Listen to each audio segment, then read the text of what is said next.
In 5, 4, 3, 2, 1. Thanks for listening to the Android Xperience Podcast. This is a show where we keep you posted on what's new in the world of Google and Android and share our experiences with the platform. This is episode 19 on Thursday, October 12th. Wednesday, I'm sorry. Wow. We were going to record last week. It's Wednesday, 2016. I'm your host, Patrick Virgadamo, and I'm joined by my co-host, Bill Stebbins. What's up, Bill? What a day. I've had nothing but technical problems all day, all week. I'm glad we were able to figure out it was your fault. I blame it on Safari and Sierra. It's Mac. There you go.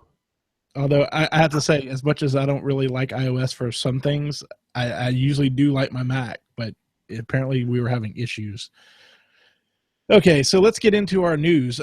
For what's happening, some of our high-profile app releases and updates. Hangouts, which conveniently enough, will no longer be required to become pre-installed on Android handsets come December. Instead, we're going to get Duo, and hopefully they don't force Allo. That strategy makes no sense at all. I mean, the more I use Allo, the more I like it, but I don't know. Honestly, there's probably a dozen people I talk to on a regular basis over Hangouts. I had to ask people for their phone number because I don't know their phone number. I don't need to know it. That's exactly why I installed it and immediately went, nope. Because I was sitting there going, okay, I talk to Bill all the time. I talk to Dave occasionally. I talk to all these people who I've got multiple years since going back to at least like 05, 06 for Google Talk, that whole contacts list that I've developed. And most of them are by email. And so I'm not going to go out and reach out to people who I might want to talk to and go, hey, by the way, can I have your phone number? Yeah, pretty much. I felt like a big creeper, really. It's like stalker alert. I guess if you really wanted to do it, true stalker skills would be go on Facebook. If you're friends with them, pull their number off of there. But I mean, it's weird. Why not?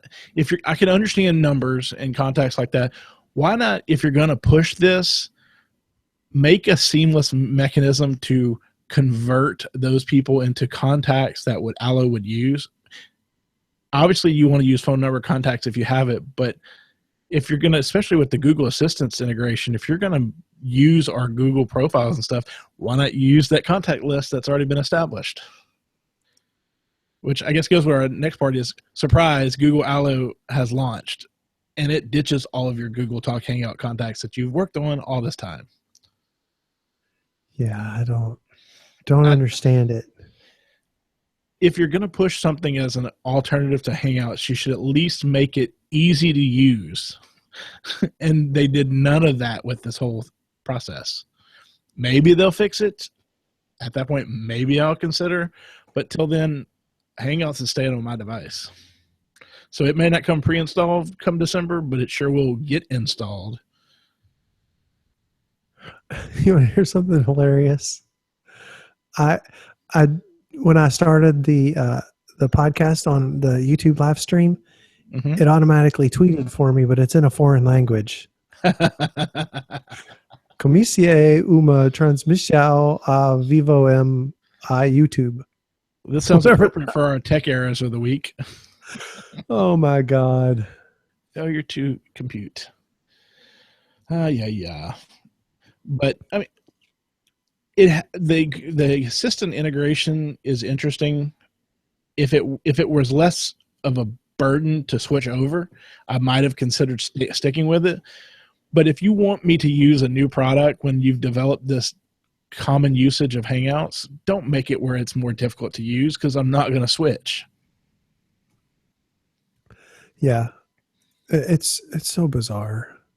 But I feel like we're in a big transition period with Google, and they're trying to find their place in this mobile space, which is kind of funny because, I mean, they've had a place for a long time, but I'm really hoping we're on the cusp of something really good that is more mainstream, and I think they're going to have to piss a few nerds off in order to do that.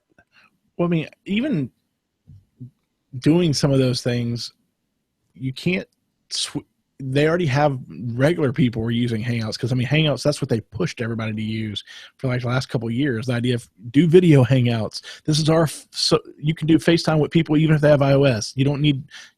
You can basically video chat. Oh, but now we're going to use Duo. Oh, and Allo. Yeah, it's your new messenger app, but you have to use phone numbers. What? Yeah, and you can only use it on one device. It's like the inverse of the issue of SMS additions to Hangouts. It's like to the opposite nth degree. And I don't know. I don't know. Hopefully whoever came up with it is feeling the wrath of the CEO at this point.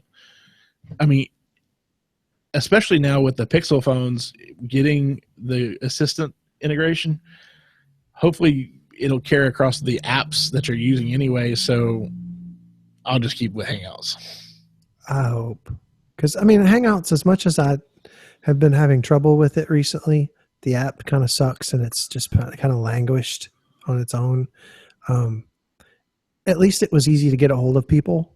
Yeah. And they didn't have to think about, you got iMessage on iOS and then you have Hangouts on Android. And so you knew that you could get a hold of somebody a couple of different ways. And if they were on iOS, and most of them had Hangouts because that's how they talk to their Android friends. And I don't know, we're just kind of in this weird place right now with all the other stuff that's coming up and changing.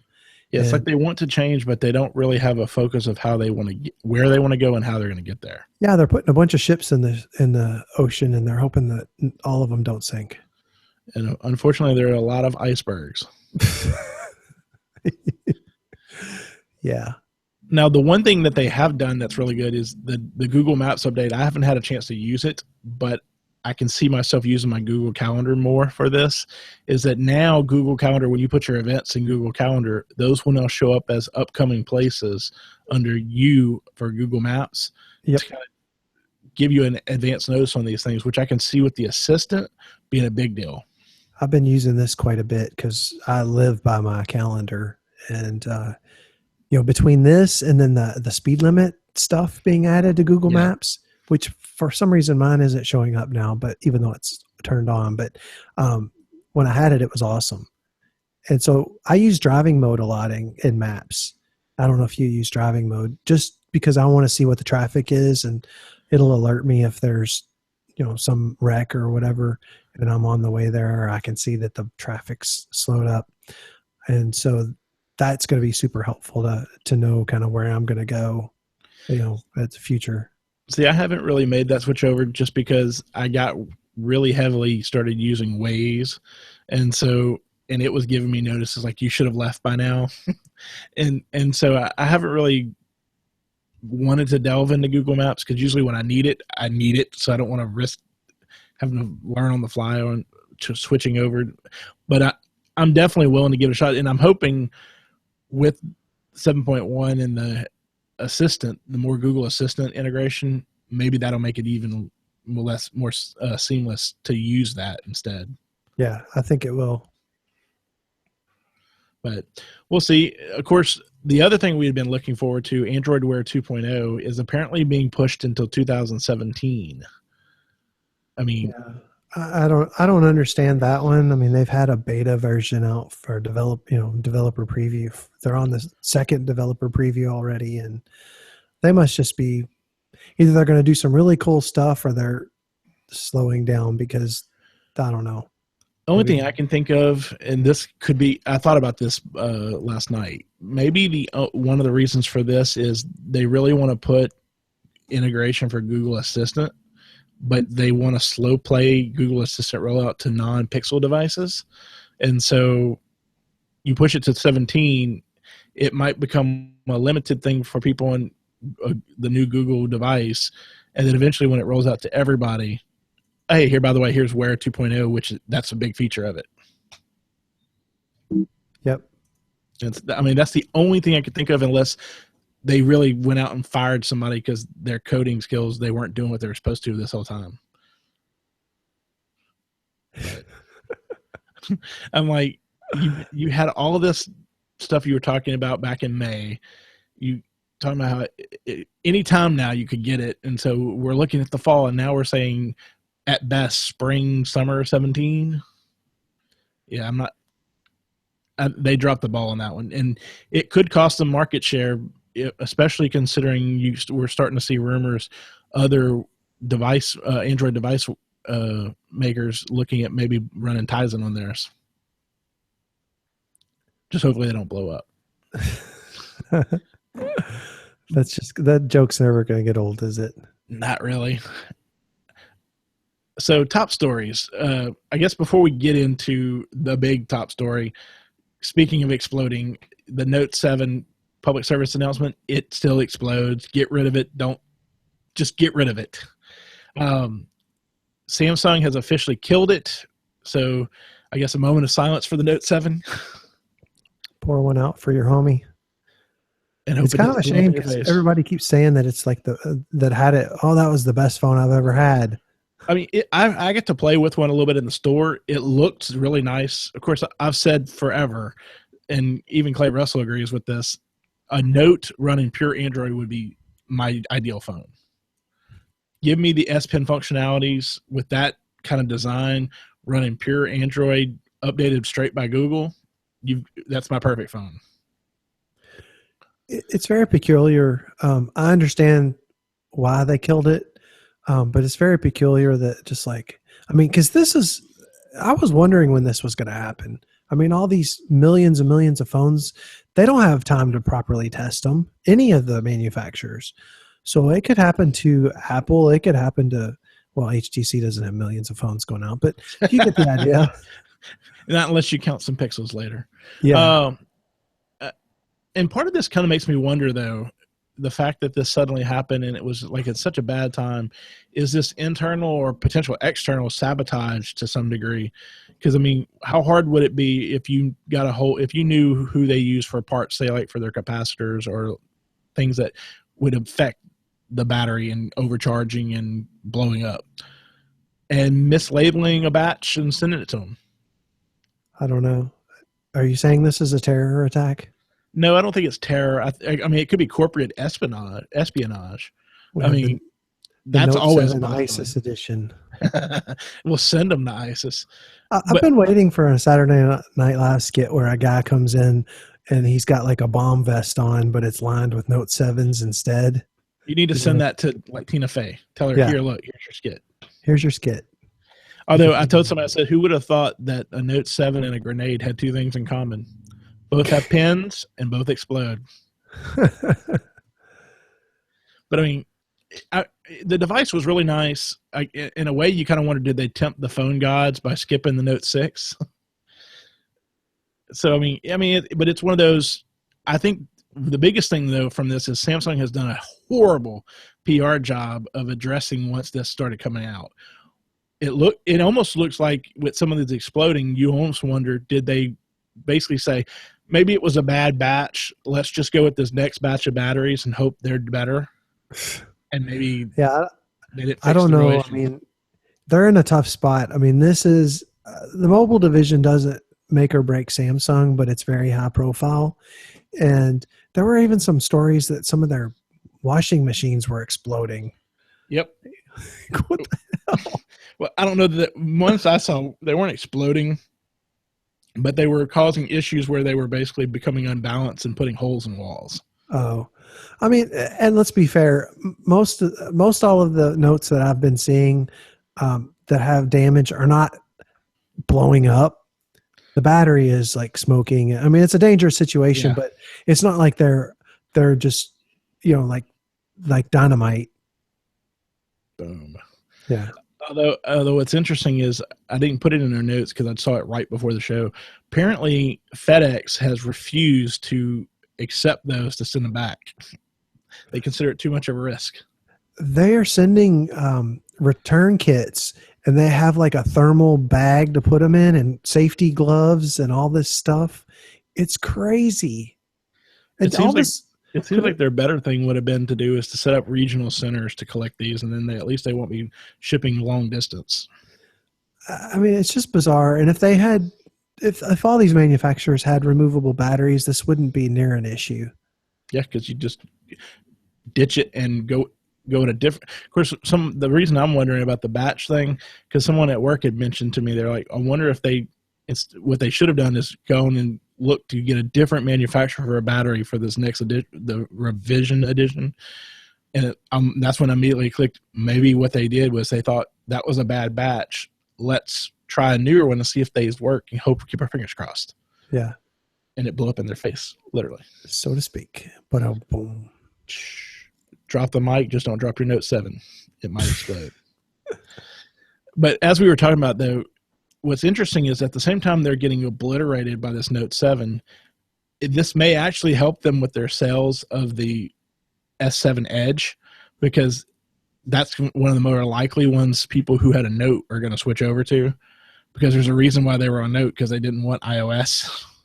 Yeah. So unless they switch to, you figure they're either going to go there or they're going to go Note 7 Plus. I mean, iPhone 7 Plus, which they can't get right now. So it seems like the 7 Edge is going to be the winner for switching over, especially since it doesn't have the same issues and is actually a pretty good phone. It's very bizarre. Just it's a real shame. It is. And kind of like what we were talking about earlier with the watch, apparently the Huawei watch, which I know you and I both liked ours. Apparently Huawei is the rumors are behind the scenes they got really upset. There's bickering between them and Google, and that also kind of pushed this. But apparently their next watch, they're looking at using Tizen instead of Android Wear. So a combination of it being delayed, issues, which we'll talk about in a little bit, that may be playing a role in why they're looking to switch over to Tizen. And from what I hear, Tizen actually works pretty well. It seems a little more fully developed. Yeah, I still don't want it. No, me either. I mean, I want pure Google on all my devices I'm using for that. Well, we've heard rumors that Google is doing their own watch, kind of like a Pixel version of the watch, and that maybe that is part of the reason why. And I wouldn't doubt it, and that may play more into also the behind the scenes kind of. It'll be interesting to see, though. Huawei is still kind of rumored to be doing the Nexus 7 replacement. See if they do it. I mean, I'll buy one if it does, because I mean the Nexus 7 was still one of my most favorite tablets of all time. Yeah, and I thought the 6P was really nice, and if they give the 6P treatment to the Nexus 7, yeah. So really getting to the big news, the big Google event we had back on the 4th. The first and foremost, we finally get the announcement of the Pixel and Pixel XL, which clearly confirmed we knew basically everything they were going to say. All the rumors beforehand were pretty much true. We don't have a Nexus apparently anymore. It's going to be made by Google, aka made by another manufacturer under a Google name. Yeah. But the Pixel and Pixel XL, other than the bezels, which I think there's a fair argument that they kind of messed up there, they look like really nice devices. I mean, what's funny is I love when people say, oh, you're trying to make it look like an iPhone. Well, did the iPhone try to look like a HTC? Because that's exactly who first had this type of phone. Exactly. It's like, maybe you go back and look. But, they look nice. If you have a 6P, you're going to be downgrading on screen real estate. If you had a 5X, you're still kind of downgrading. And so, what we found out is the Pixel has a 5-inch screen, the Pixel XL 5.5. They look really nice. The functionality and stuff have the rapid charge. It'll be interesting to see, being, like you said, Google's first made by Google phone. So the pre-orders have begun. Good luck at this point. You're basically going to get the scraps. I did a kind of a cursory look. It looks like the ones you can still order of either an XL or a Pixel in the 128 gig, mostly we're looking like 5 to 6 weeks. Ouch. And that's if you could get it. I ordered in like the first 2 minutes that it was live. And then I canceled because I forgot to add the expedited shipping. Actually, I ordered another one with expedited shipping and then canceled the other one. But mine is the shipping arriving by around the 20th. Yeah, see, I didn't expedite mine just because I didn't have to have it right away. So it's the week later. Let's be honest, I don't either. Well, in mine, I'm probably going to be out of town that parts of those days. So I figured I'll get it in that next week. It'd be perfect because I really didn't want it right before I'm going to a conference because you really don't want to trust your luck with a brand new phone when you really need it. So mine's coming in either the 26th or the 28th. I know you got the XL, correct? Yep. 32 gig, quite black. See, I went Pixel, but I went 128 gig, and I went quite black as well. Nice. And what's kind of funny is for those, I guess, to kind of lay out for our viewers, you had an option of 32 gigs or 128. That's kind of crossing the spectrum there. And you had 3 color options. Simply Silver, I believe, is what it is. The silver. I know it's quite black, incredibly blue, and I think it's Simply Silver. No, really blue. Oh, really blue. Yeah, it's not Simply Silver. It's, I don't know. We'll look. Yeah, it's one of those. For some goofy name. The silver is like one of the only ones that was still in stock. What was humorous, when I first did it, I was like, oh, that blue actually looks cool. I don't really like the white front, but that blue looks pretty awesome. It was already sold out, and so I was like, oh, I guess that's what I get for not pre-ordering early in the game and doing it like a couple hours later that afternoon. Well, come to find out, apparently they were sold out of most of the really blue at the very beginning. So it's very silver. Very silver. Yep. Very silver, quite black, or really blue. And apparently the really blue is a limited time US only exclusive. And so one of the things, the rumors people thought was the reason why they were mostly sold out at the very beginning of the pre-orders is that a lot of that stock may be Verizon's, which getting into our next point is, unlike the previous ones where you could go like to Sprint or to AT&T and buy your Nexus phone, Verizon is going to be the only exclusive carrier in the United States. So that means if you want to buy a carrier-branded or carrier-controlled phone, as we'll talk about, Verizon's your only bet. Otherwise, you have to buy it straight from Google unlocked. Now, we've been told in the media and from Google that if you buy it from Google, the unlocked version, it will work on AT&T, it'll work on T-Mobile, it'll work on Sprint. So if you're not a Verizon customer, and as we'll talk about in a minute, even if you are a Verizon customer, you may want to order it from Google. Well, and you know, the locked bootloader on the Verizon version kind of sucks, but may not matter to most people. But there was just some news that came out this afternoon from both Verizon and Google that Google will be handling all the updates for the Verizon versions as well. Yes. I'm wondering if the media, the blowback from consumers kind of made them change their mind. Yeah, I mean, there was 2 press releases, one from Google or one from Verizon. Then Google kind of piled on that, and they reassured the media. I think it went to Ars Technica that that Google was going to be providing all the monthly security updates and version updates and all that. So should be okay. Otherwise, Galaxy Nexus, anyone? Yeah, and you know, the Galaxy Nexus was a $649 phone. Yeah. I remember plunking down my credit card on that one. The Nexus 6 wasn't cheap. No. I mean, people are mad about the pricing, and there's a couple things that I'll say about that. One, it's not a must upgrade. I mean, the Nexus 6, you know, is going to get some cool stuff later on, or the 6P. But they're also offering the financing, which is 0% interest for 24 months. So that's something new that they're doing. So you don't have to be, that could actually work out better, especially if you're already paying, if you were planning to pay your carrier, because a lot of the carriers will charge you an extra fee on top of whatever if you have a phone under contract, like $20 a month or something. So that will save you some more money. So really for 2 years to use Google's money, that's not a bad deal. Yeah, see, and I used the financing money because I didn't want to pay it the big amount right up front. But the cool thing is I actually going through the setup and everything for it, you can pay it off anytime you want. Right. So, and the other thing is that I kind of found out about after I ordered mine is that the VR headset, the Daydream View, is going to be included. You're going to get a code for that as well.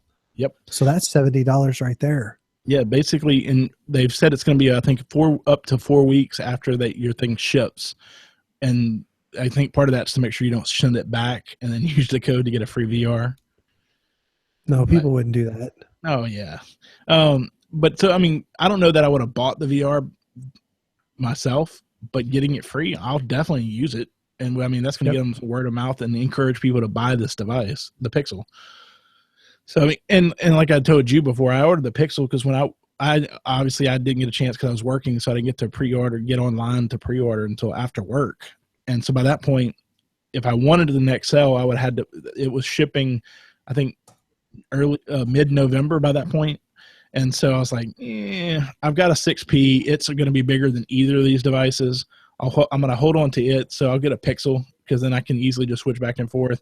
And especially if kind of like what we did back in the day with the Nexus 4, going workout, going out on the town or something like that, I can have a smaller phone that can easily slip in a pocket easier. Did you say going out on the town? Yeah. I'm jealous, man. Not that either of us actually ever do that, but I mean, I got to go to Walgreens tonight and it was pretty awesome, but that was pretty much it.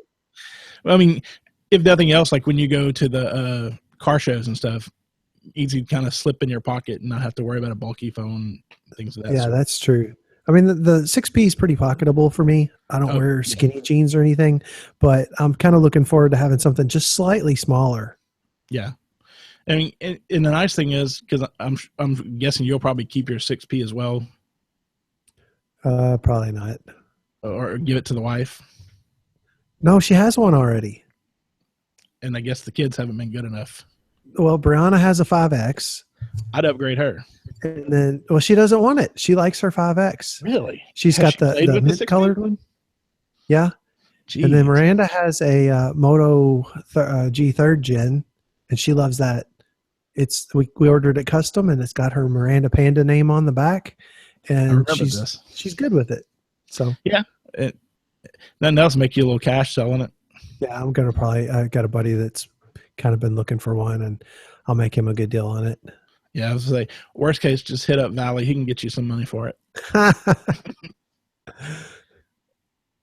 So we know Verizon's going to be the only exclusive carrier. You can buy it unlocked from them. You can get financing if you buy it from Google. So you're not really missing out for the carrier financing. And if you're on AT&T, that's actually a benefit because I know a lot of people on AT&T can't do the financing because they won't switch to the next plans. And so kind of like with the iPhone, you can do away from your carrier financing, 0 interest, and keep your existing plan. So that's a big deal. Yes, big deal. The blue, I think it looks kind of cool. If I do eventually decide I really need an XL, I may actually get the blue at that point if they're in stock. The big deal, though, and another big selling point for this is, and this is kind of the rumor came true, for Pixel owners, you're going to get unlimited full resolution photo and video cloud storage. Woo! That's huge, and which is nice because one of the big selling points for this is supposedly has a really, really good camera. Was it 12.5 megapixel? I know it's 12 point something. 12.3. I don't know. I just remember it's 12 and a decimal. And so it's everything, the pictures I've seen so far, obviously you always got to take that with a grain of salt because they're going to hire somebody who's a professional photographer, knows about lighting and everything, can basically take a point and shoot and make it look good.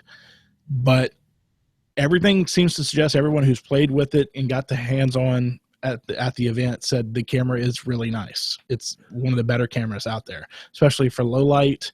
And so now that you can basically take pictures, and as we're starting to see today, they're going to incorporate functionality of it'll automatically do live action conversions for you, just kind of like you already had under Google Photos. But now that you have unlimited storage for these things, why not? Yeah, and Patrick, I don't know if you've been watching the news about all the Pixel system image leaks, but you can actually get the phone dialer and the camera and load it on your device. So check this out. I put it on my 6P. That's how quick it loads when you go to the camera. Nice. So you can load this alongside your stock camera. It's got exposure lock and focus lock, and you can adjust the exposure. It's got the video stabilization, all that stuff built in. It's pretty nice. I was testing out some of the video stabilization today, and was walking down the street, and it looks like, let me pull it up real quick. It looks like I'm just kind of floating along. It doesn't look like I'm actually walking. So it was pretty sweet. It's kind of like one of those cameras on the little track. Yeah. So it looks like I'm just kind of floating. I mean, I'm taking some pretty big steps. Yeah, you don't have the major wobble you usually see. Right. I mean, I was holding it just like I'm holding it here, and I mean, you could shake it and all that. It doesn't do anything. Nice. So it's pretty sweet. I've never been a huge camera person, but I know you, like for the car shows and things like that, you take a lot of pictures at those events, and with your daughters getting more involved in stuff, you'll probably take more pictures. It'd be nice to have just bring your phone that you can take really good pictures with. Yeah. And for the pictures that I've seen, it focuses very quickly too. So I'll be able to take action shots. Whereas, before the 6P takes great shots, but a lot of times it relies on auto HDR. And if I can kind of bypass that and just get the good shots anyway, then that reduces my reliance on the big heavy DSLR, which will be big in soccer and volleyball. Right. I mean, the devices look nice. Again, I go back to the only knock I really had on them is I do think in 2016 the bezels were a little big for that. The only other knock that I've seen too is apparently the people who have had access to these, even Google's own USB-C to HDMI adapter won't work. Not a big killer for me because that's never been a big thing about plugging my phone in, especially with Chromecast and such. But for people who are wanting to be able to physically connect your phone to a TV or a projector or something in that sense, you're not going to be able to do it, it looks like, unless they come out with a Pixel adapter. Yeah, I mean, those adapters are just so janky anyway. And I just, in this day and age, there's not really a good reason you'd need to do that. I mean, you can Chromecast pretty much anything you want. And I kind of wonder if that's not the reason why they didn't really support it with this. Yeah. There may have been other reasons, but I think their push to make people cast is probably the bigger function of that. Yeah, I'm pretty sure. So one of the rumors that has come out, and we kind of alluded to that earlier, that apparently HTC was Google's second choice, and that Huawei was originally, they liked the 6P so much that they were trying to work with them on this. And some of the rumors behind this is that apparently Huawei had a falling out with Google because one of the thoughts were with this, when they originally were going to be doing the 6P, that it was going to be all the carriers were going to sell it in their stores. You'd be able to go in there and they'd have shelf space for a Chinese company who is trying to make its way into the U.S. market. And then a lot of that fell through. You saw Verizon basically not selling it. You saw even like AT&T was doing the nefarious stuff of locking the SIMs on theirs, things of that sort, to the degree that outside of like Sprint, there was no carriers really pushing the sale of the 6P. And so apparently it left kind of a bad taste in Huawei's mouth. And Huawei also had some issues with the watches, with Wear 2.0 coming out, the delays and stuff on that, and that they weren't getting responsiveness from Google. So they just basically said, sorry, backing out. Yeah. And so we get HTC. And that seems dumb. I mean, Huawei needs to get into the U.S. market more than they have, and they kind of need to be bending over backwards to do that. Yeah. And I mean, I got to say, the 6P, if other than some of the functionality and the fact of having a new shiny toy, I would be fine with sticking with it. Because, I mean, it's been a great phone. I love the dual front-facing speakers, which is another thing I kind of don't like with the Pixel. Yep. But it is what it is on that. The smaller screen and everything, but it's still a new shiny new toy. Yeah, I was one of, and I say this every year. I'm like, oh, I don't need to upgrade. I'm perfectly happy with my phone. And then I start to see the leaks, and I'm like, ooh, that's ugly. I don't like that. I mean, look at that. What is that? A visor? And then now that's like, oh, I kind of like the visor. I like the quirkiness. Oh, I kind of like that. Okay, I'm buying one. It's like, My credit card just starts sliding out of my wallet. Well, and I think to me, the zero interest thing was what kind of made me convinced, yeah, go ahead and buy it, because it's a painless monthly cost at worst, and I can pay it off any point I want. Yep. So at that point, it's like it becomes less a why to why not. Yeah, pretty much. I mean, it is free money, and I actually was going to do the store financing, but I didn't want to take a chance on something getting screwed up while I was doing it. I was trying to, because I'm a product of the Nexus 4 launch. Remember how disastrous that was? Yes. And so, you'd get it in your cart and then it would crash and you'd go back and it was gone. And it was just like, so I and several of my friends just get it in the cart and order it. So that's what I did. And I mean, it'd be interesting, with you and I both having the different ones, it'll be nice too to kind of compare what we like and don't like about the two devices. Yeah. So the other device, big device that they announced, and I think you pre-ordered, that is the new Google Home. So I'll let you talk about that one.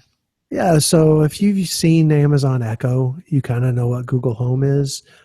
It is a hardware version of your Google Assistant.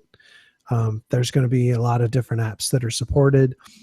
You'll be able to talk to it, ask it questions, play music, get the weather, get sports scores, kind of whatever. I don't honestly know how 100% useful it'll be initially, in that I could live without it. I mean, I talked about this a little bit on the Tech 28 podcast last week. I have a phone with me pretty much all the time. I'd kind of like to be able to walk around the house and not have to keep the phone on me. And that sounds kind of stupid, but when you have a wife and you have kids and you have, my mom and whatever, you've got to kind of be available. And they'll make sure that. Yeah. So, but being able to kind of stay in contact or be able to, it never fails. I always need my phone the one time that I leave it upstairs or, in the garage or whatever. So Google Home's going to be really cool. It's pretty small. It's about the size of a small candle. It doesn't look like it's going to be something that's going to sit on whatever living room table or whatever and be out of place. Mm-hmm. So my wife, she's great anyway, but she's not going to care if I'm going to put it in the living room. You're not going against her decorating ideas. Yeah, that's safe to say.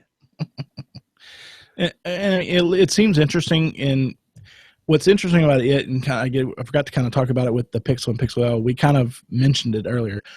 The Google Assistant being baked into that 7.1 with the Pixel. For right now, it's going to be exclusive for them. You're going to be able to have a lot of that crossover with the Google Home, which is nice too. Pretty much, yeah. Which we have in our show notes for those who, for the listeners out there, there's basically kind of talking about from Android Authority, listing out the apps that we know are going to be supported off the bat. Things like Google Play Music, which is a given. YouTube Music, Spotify, Pandora, and TuneIn. And then for smart home, the Google Chromecast, the Nest, Philips Hue, Samsung SmartThings, If by IFTTT, TV and audio, which basically Chromecast or Google Cast, you're going to need that for YouTube. Google Calendar and Keep, which makes sense because if you're going to be conversing with your appliance, those are the kind of things you're probably going to want to know about. And apparently they're going to keep adding more and more. But the thing I thought was interesting about this is kind of, you talked about the Amazon Echo, whereas Alexa, you can order and do certain things with her. The idea and the kind of intriguing thing about the Google one is with Google Assistant, you're going to have to be able to have much more meaningful, like, conversation with your device to access things and ask it things. So we're like one step closer to the enterprise. Yeah, pretty much. Or Jarvis. Yep. And so, I mean, it's cool. It'll be interesting to see how it plays out. Obviously, it's a first-gen thing, so if you're not a person who's willing to take a risk on the device, especially with Google's recent history of kind of deciding they're bored with stuff, I would say be careful. delving into it, but it seems like a risk worth taking right now. So the next big thing they mentioned was the Google Wi-Fi, which I think it's supposed to come out in November. I signed up to be alerted for it. What's interesting, it's not going to be like the best. You're not going to be, don't compare it to like a Nighthawk or something like that. But it's going to be, I think, an AT1800 router. But what's interesting about the Google Wi-Fi is that you can get either a single one or it'll come in packs of 3. So for seamlessly, once you lay these out, you'll connect one up to, obviously, to your ISP, and then the other ones will automatically connect to each other to act as extenders, and then you'll be able to control all this from your device. So like at supper time, if you want your kids to stop playing on their tablets and stuff and come eat, you can actually pause all of your internet and for the devices seamlessly through the app. So, I mean, there are some functionality where I can see parents who want some more control, or even tech geeks who just want something easy to set up in a place. It looks like a great device for people who are already in a Google ecosystem, or even those who aren't but don't really want to delve, or especially if you're not iOS and using like their routers, right, for Apple.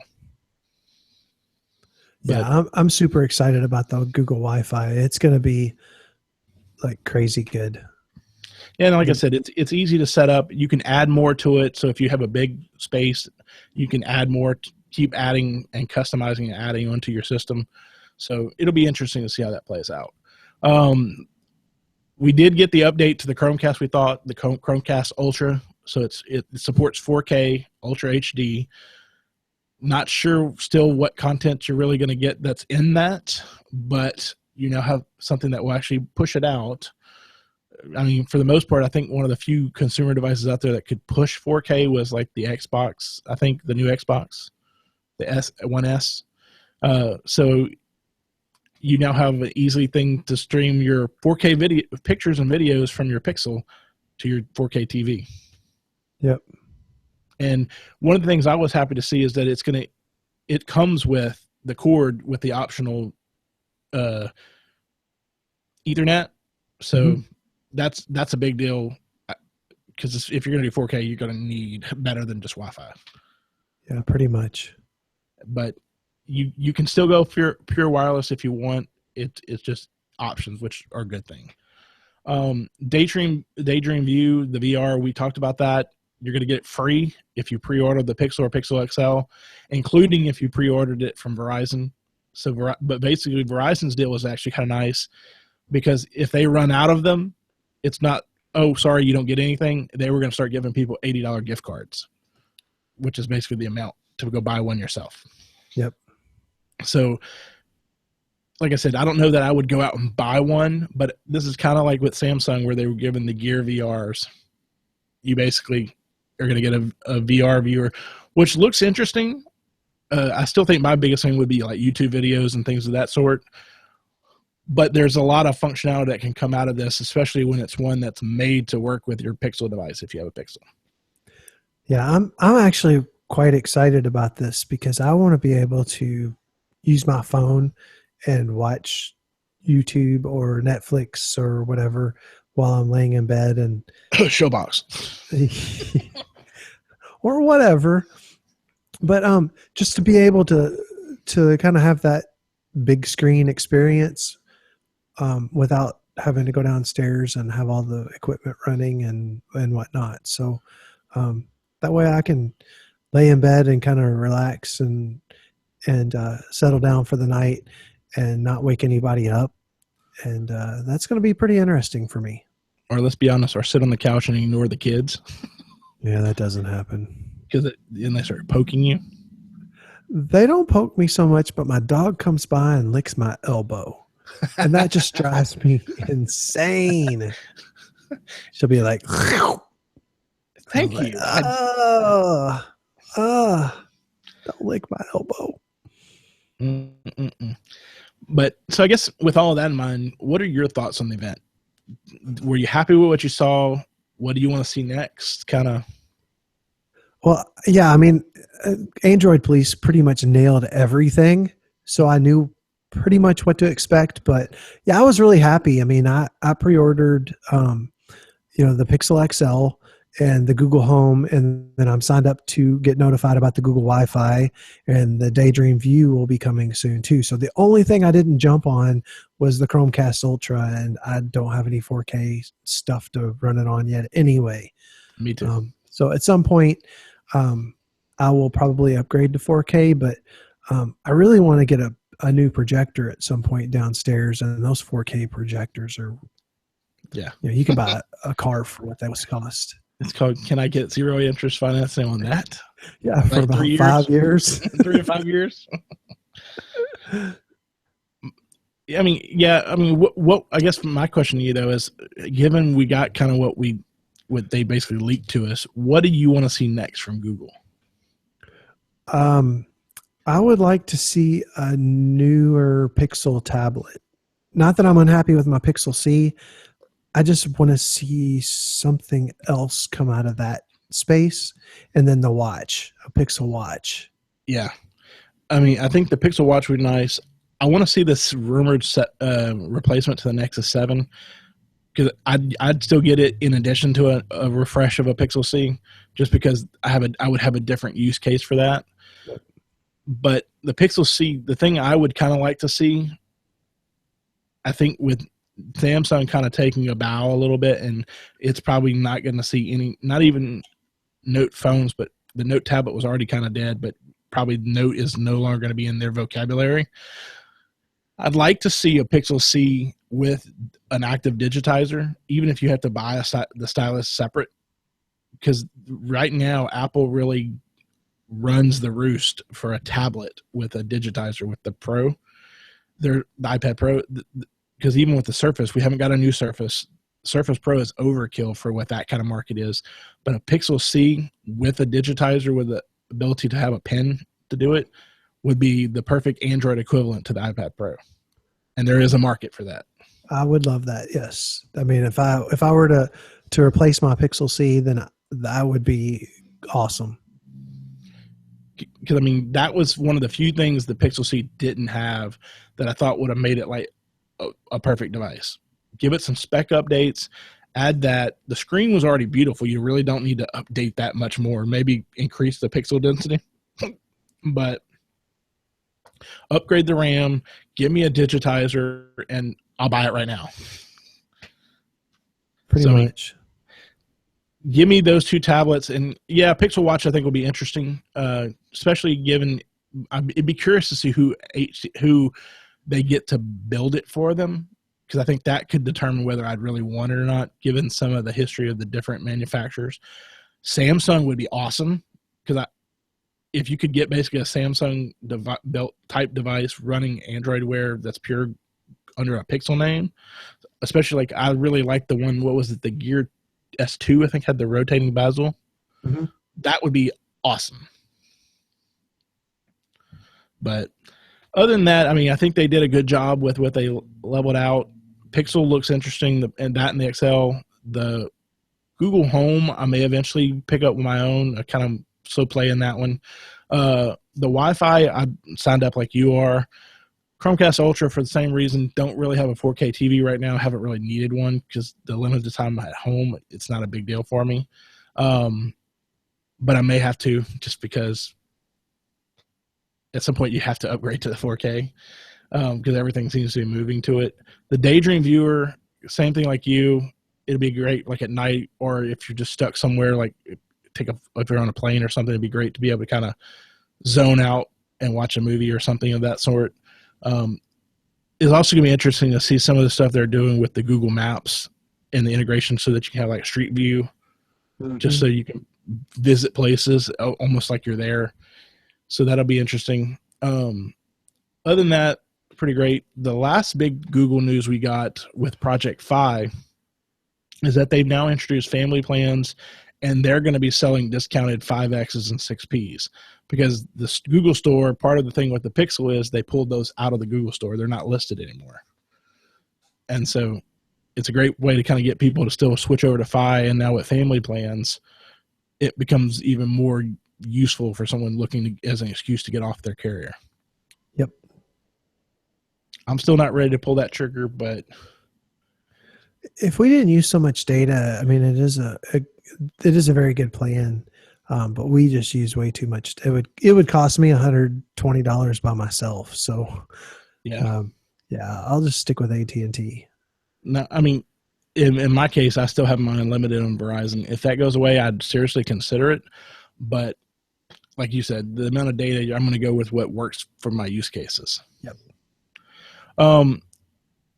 So with that in mind, I guess we can talk about what our picks we have this week, our plus or minus ones. So if you want to go ahead and talk about what you got for us this week. Yep. So I've chosen this app in the past, but it's a good one. It's Action Launcher, and it is it's a launcher replacement for Android. The developer Chris Lacey is super responsive, and he's always adding new stuff to it.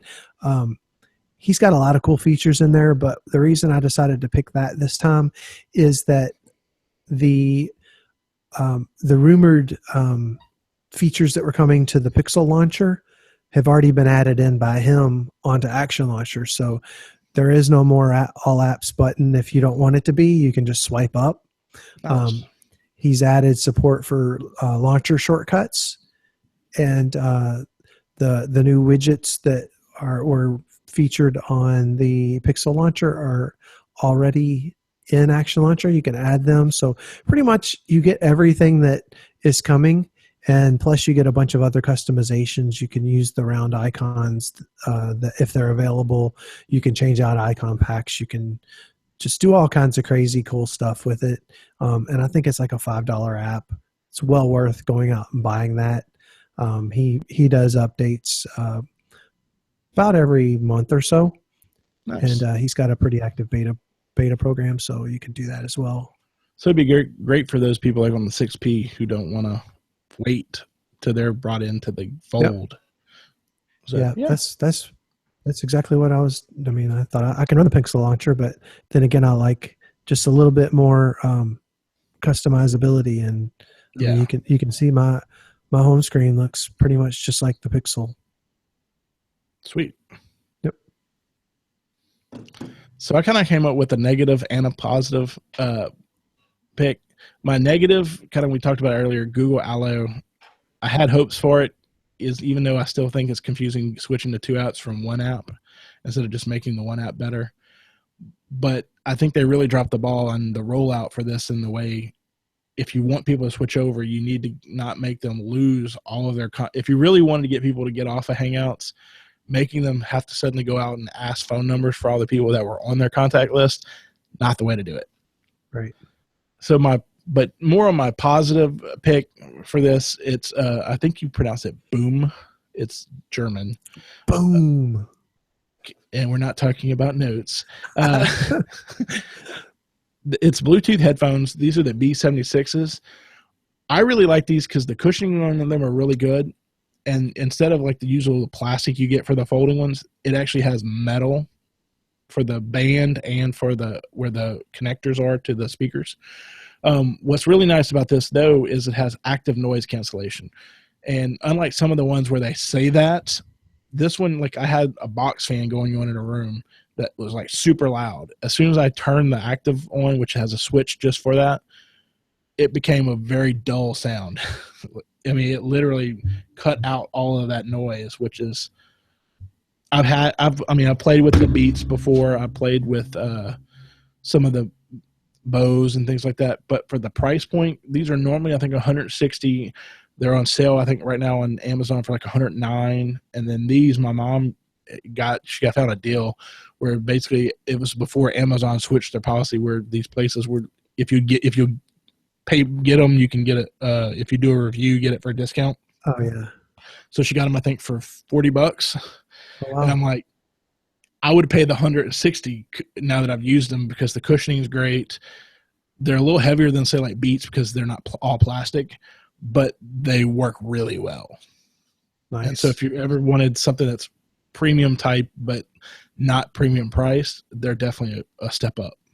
I've got some new ones in today I haven't tried. They're really light. They're a brand I've been hearing about, Status Audio. Seen a lot of ads on theirs because they don't brand any of their stuff. And so I think it was $79 for their closed backs, but the cushioning on them are like huge, and they're made kind of like the iFrogs, like the ones, not the Ronins, which I think is what you're wearing now, but the ones that were the ones right above those had that big cushion. I can't remember which one those were, but these, it's got like a giant cushion, so they're pretty nice too, and detachable. They're wired, but so I'm going to kind of give them a test out. They came in today, but the Boom, they're great. I would definitely recommend those to anybody who's looking for a pair of Bluetooth headphones. They can be used wired as well. They charge micro USB, have active noise cancellation. Great headphones. Nice. So let's let everybody know where they can reach us. How about you, Bill? At Bill Stebbins on Twitter, BillStebbins.com for everything else. And you can reach me at LSU Law 2009 on Twitter. See me also on the Tech Talk podcast occasionally. I think you were on the Tech 28. I was on Tech 28 last week, last Friday. And so we may have some exciting news for you guys in a month or two. We're kind of starting the early stages of talking about maybe bringing a certain show back to bringing it to the Tech Side Network. We're going to talk a little more about that and kind of behind the scenes, but stay tuned on that. So with that, in closing, if you can find us by simply searching for Android Xperience or Tech Side in your podcast clients of choice. You can subscribe to our show in Google Play or iTunes. Please take the time to listen to leave us a review and comment. Alternatively, we have a link for our non-iTunes and non-Google Play listeners, which you can find right here in our show notes. We have a Patreon page. This gives our dedicated and loyal listeners the opportunity to support the podcast, as well as the other Tech Side Network podcast for as little as $1 a month. If you'd like to support us, visit our support page at patreon.com/TechSide. Leave us a comment on Twitter at AXP Podcast, or email the podcast at axp@techside.net. You can check out our website at techside.net/AXP, and also be sure to check out all of our other great podcasts, blogs, photo galleries, and the TechSide store on the techside.net website. So thank you all for listening. Goodbye and good night. Good night.